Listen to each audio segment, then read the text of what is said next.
आज़ादी के पहले के दौर की बात है ये। हरिवंश राय बच्चन की मधुशाला मुकम्मल हो चुकी थी और वो हिंदुस्तान के जाने माने कवि बन गए थे। हालांकि पत्नी की मृत्यु ने उन्हें अकेला कर दिया था।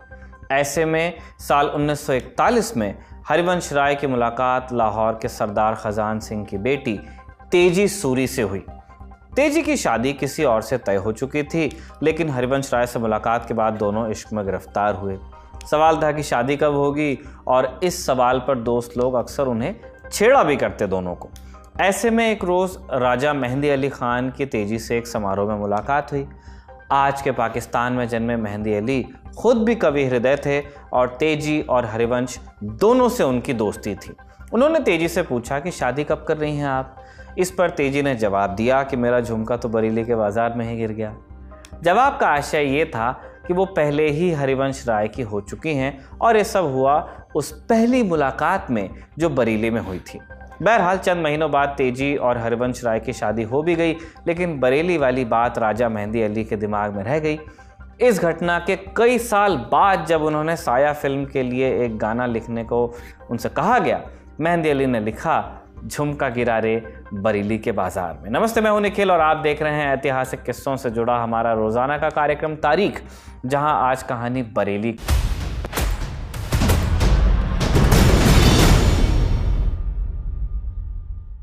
उत्तर प्रदेश में दो बरेली हैं, एक राय बरेली जो लखनऊ के पास है और दूसरा बरेली बरेली जो दिल्ली से लगभग 280 किलोमीटर दूर है और शहर के साथ साथ उत्तर प्रदेश की 18 एडमिनिस्ट्रेटिव डिविजन्स में से ये एक है। इस इलाके को रोहेलखंड के नाम से भी जाना जाता है। शुरू से शुरुआत करें तो बरेली का रिश्ता महाभारत से भी जुड़ा बताया जाता है। मान्यता है कि आज का बरेली महाभारत काल का पांचाल राज्य था। यहाँ के राजा द्रुपद की बेटी द्रौपदी थी, यानी द्रौपदी बरेली से थी ऐसा कह सकते हैं, और पांचाल से रिश्ता होने के नाते उनका एक नाम पांचाली भी था। मान्यता ये भी है कि बरेली ज़िले की आंवला तहसील के रामनगर गांव में पांचाल राज्य की राजधानी हुआ करती थी। महाभारत से जुड़ा एक और प्रसंग भी है। कहते हैं कि एक बार गुरु द्रोण ने अपने शिष्यों यानी पांडवों से कहा कि उन्हें पांचाल राज्य चाहिए। द्रोण के शिष्यों ने राजा द्रुपद को हराया और उनके राज्य को गुरु द्रोण को सौंपा। द्रोण के बेटे अश्वत्थामा यहाँ के राजा हुए। प्राचीन इतिहास की बात करें तो नंद वंश और गुप्त वंश के राजाओं ने इस इलाके पर शासन किया। ये हम फैक्ट्स के जोन में आ गए, अभी तक मान्यता वाले में थे। गुप्त वंश के बाद सिलसिलेवार ढंग से चलें तो आगे ये इलाका पुष्यभूति वंश के राजा हर्षवर्धन और उनके बाद राजा यशोवर्मन के साम्राज्य का हिस्सा बना। गुर्जर प्रतिहार वंश ने भी लंबे समय तक यहाँ पर शासन किया। हालांकि महमूद गजनवी के आक्रमण के बाद कई छोटे छोटे क्षत्रपों का उदय हुआ और 12वीं सदी तक इस इलाके पर कंट्रोल के लिए उनमें आपस में लड़ाइयाँ होती रहीं। अब सवाल ये कि बरेली का नाम बरेली ही कैसे पड़ा। दरअसल 12वीं शताब्दी तक आज की बरेली का अधिकतर हिस्सा जंगली जानवरों से भरा घना जंगल था। मुरादाबाद, रामपुर और बदायूं ये कुछ ज़िले थे जो बरेली के आसपास थे, और दिल्ली की सल्तनत जिसने उस समय इस क्षेत्र पर शासन किया, उसका हेडक्वार्टर पड़ोसी राज्य बदायूं में था। बदायूं में एक गवर्नर हुआ करता था, जबकि बरेली का इलाका कठेरिया नामक स्थानीय सरदारों के नियंत्रण में था। बरेली के इतिहास में एक बड़ा मोड़ आया साल 1379 में, जब कठेरिया सरदारों ने बदायूं के एक स्थानीय गवर्नर की हत्या कर दी।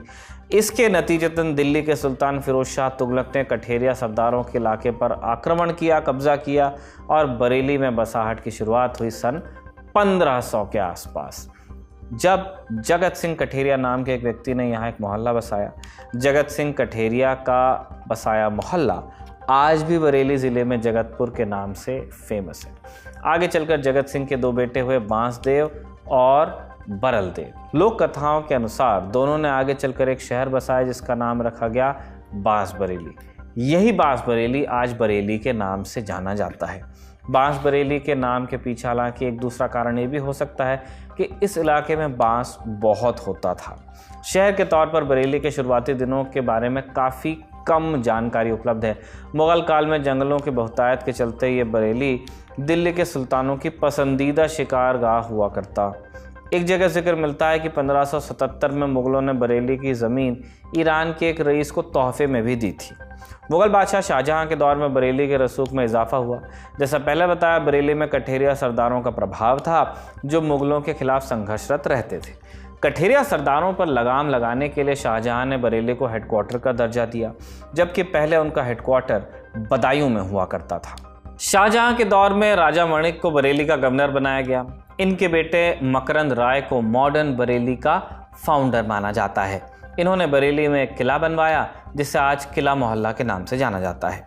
इसके अलावा मकरंद राय ने ही बरेली के आलमगीरगंज, मकरंदपुर और जामा मस्जिद का भी निर्माण करवाया। मकरंदपुर मुगल बादशाह औरंगज़ेब के वक्त बरेली सीधे मुगलों के कंट्रोल में रहा, लेकिन फिर बरेली का अपना अलग वजूद बनना शुरू हुआ 18वीं सदी में, जब अफगान सैनिक यहाँ आकर बसने लगे। दरअसल मुगल बादशाह औरंगज़ेब अपनी फ़ौज में अफगान सैनिकों की भर्ती करते थे। लड़ाई में इनका जज्बा देखकर औरंगज़ेब इतने खुश थे कि उन्होंने बरेली के आसपास का इलाका इन्हें बसने के लिए दिया।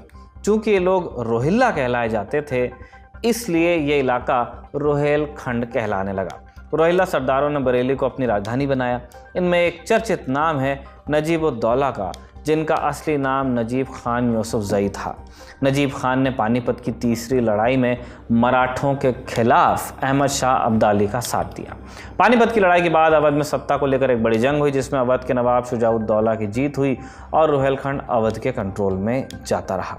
1801 में अवध के नवाब ने कर्ज चुकाने के लिए रोहेलखंड को ईस्ट इंडिया कंपनी को सौंप दिया और यहाँ से बरेली अंग्रेज़ों के हाथ में चली गई। 1947 तक बरेली पर अंग्रेज़ों का ही कब्जा रहा, सिवाय 1 साल के।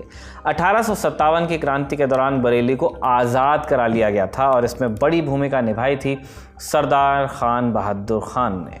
खान बहादुर रोहेलखंड के नवाब के पोते थे, यानी खुद नवाब थे, लेकिन 1857 आते आते नवाबियत केवल नाम की इनकी बची। खान बहादुर को ब्रिटिश कोर्ट में जज की नौकरी करनी पड़ती थी। इस नौकरी से उन्होंने अंग्रेज़ों का विश्वास हासिल किया और जब 1857 में क्रांति की शुरुआत हुई, अंग्रेज़ों के खिलाफ ही मोर्चा खोला। खान बहादुर के एक मुंशी हुआ करते थे शोभाराम। इनकी मदद से खान बहादुर ने एक पैदल फौज तैयार की। क्रांति का बिगुल बजते ही इस फौज ने रोहेलखंड में मौजूद ब्रिटिश सैनिकों पर हमला किया और उन्हें वहां से खदेड़ने में सफल भी रहे। रोहेलखंड 1 साल तक अंग्रेज़ों से आज़ाद रहा। हालांकि मई 1858 में खान बहादुर और अंग्रेज़ों की एक जंग और हुई, जिसमें खान बहादुर को हार मिली और रोहेलखंड एक बार फिर अंग्रेज़ों के अधीन हुआ। खान बहादुर की कहानी हालांकि यहाँ पर ख़त्म नहीं होती है। रोहेलखंड से निकलकर खान बहादुर ने नेपाल का रुख किया, इस उम्मीद में कि नेपाल के राजा राणा जंग बहादुर उनकी मदद करेंगे, लेकिन राणा जंग बहादुर ने धोखे से उन्हें कैद किया, अंग्रेज़ों के हवाले कर दिया। अंग्रेज़ों के खिलाफ बगावत के जुर्म में उन्हें फांसी की सज़ा मिली। बरेली में एक पुरानी डिस्ट्रिक्ट जेल हुआ करती थी और यहाँ खान बहादुर को उनकी मौत के बाद बेड़ियों समेत दफना दिया गया था। आगे बढ़ेंगे तो बरेली का एक रिश्ता 20वीं सदी के आज़ादी के आंदोलन से भी आपको मिल जाएगा। स्वतंत्रता संग्राम सेनानी और साहित्य अकादमी पुरस्कार विजेता लेखक यशपाल को बरेली की जेल में कैद रखा गया था। इस दौरान बरेली की जेल एक ऐतिहासिक मोमेंट की गवाह भी बनी। हुआ यूँ कि यशपाल भगत सिंह और चंद्रशेखर आज़ाद के साथ Hindustan socialist Republican association HSRA के मेंबर हुआ करते थे। पुलिस द्वारा पकड़े जाने के बाद उन्होंने 14 साल की उनको कैद सुनाई गई थी। प्रकाशवती नाम की उनकी एक प्रेमिका हुआ करती थी तब, जो खुद भी HSRA की मेंबर थी। यशपाल को जब जेल हुई, उन्होंने प्रकाशवती के नाम में ख़त लिखा।